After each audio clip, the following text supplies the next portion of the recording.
Ça t'est déjà arrivé de trouver une poubelle en bas de chez toi, devant ta porte? Une poubelle qui ne t'appartient pas? C'est énervant, hein? Qu'est-ce que tu fais dans ce cas?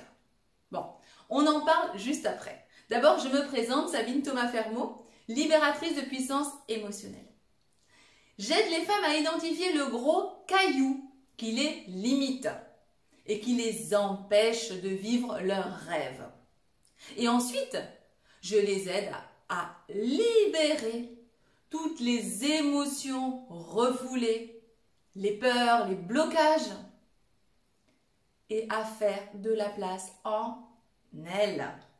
Pourquoi? Pour attirer l'amour et la réussite. Pas l'amour ou la réussite. L'amour et la réussite. Parce qu'elle le mérite, parce que tu le mérites. Alors, revenons à ces poubelles. Ces poubelles qu'on a placées juste devant chez toi. Bah, tu as deux solutions.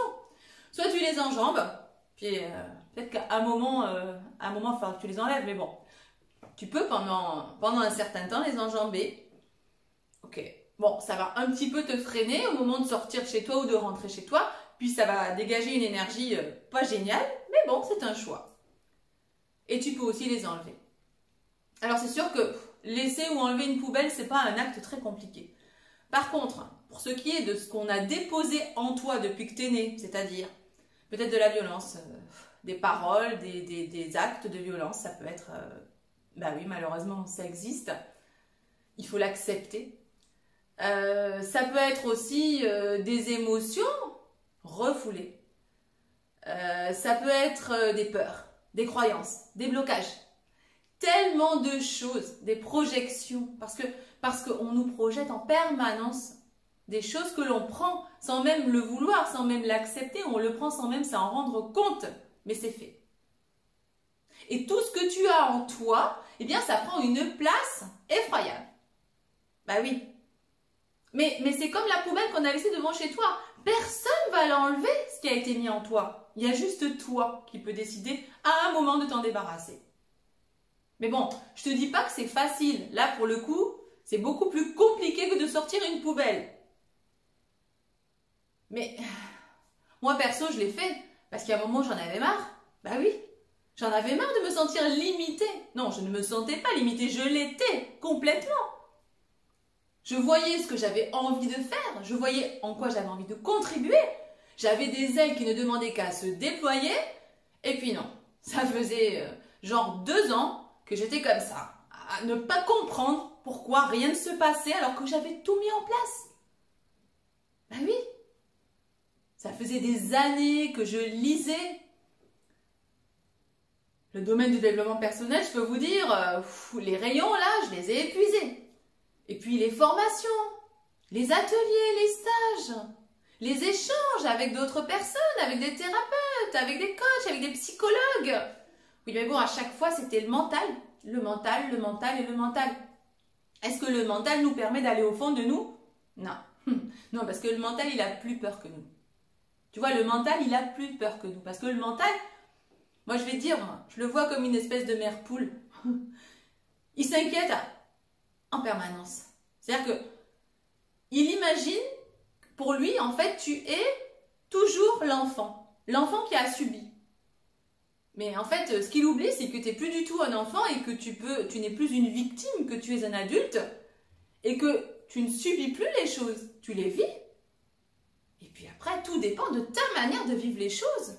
Mais tu peux encaisser et grandir. Alors que quand tu étais petit, effectivement, c'était une énorme souffrance. Et puis, le mental, il a cette particularité de t'alerter, de mettre tous les voyants sur le rouge dès qu'il y a ça qui se passe par rapport à ce que tu avais pu vivre. C'est-à-dire un atome de ce que tu as pu vivre avant. Donc déjà, maintenant, tu es un adulte.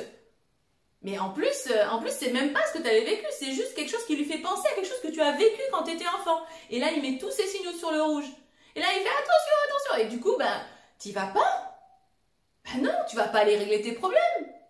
Parce que tu as trop peur de les régler. Et puis, qu'est-ce qui va se passer si tu vas là au fond, là, que tu commences à tout extirper? Bah oui, c'est sûr que c'est pas forcément très agréable. Ça demande beaucoup de courage. Puis ça se fait pas seul, parce que seul, tu peux effectivement partir avec. Hein. Tu peux t'effondrer. C'est pour ça que j'ai choisi d'accompagner les femmes qui ont effectivement ce nettoyage à faire. Déjà, cette identification, parce que d'abord, il faut identifier le problème. Parce que tout seul, on ne peut pas, comme je te le disais, ton mental ne t'aidera jamais à identifier le problème. Parce que ton mental, ça lui fait peur. Il veut pas que tu y ailles.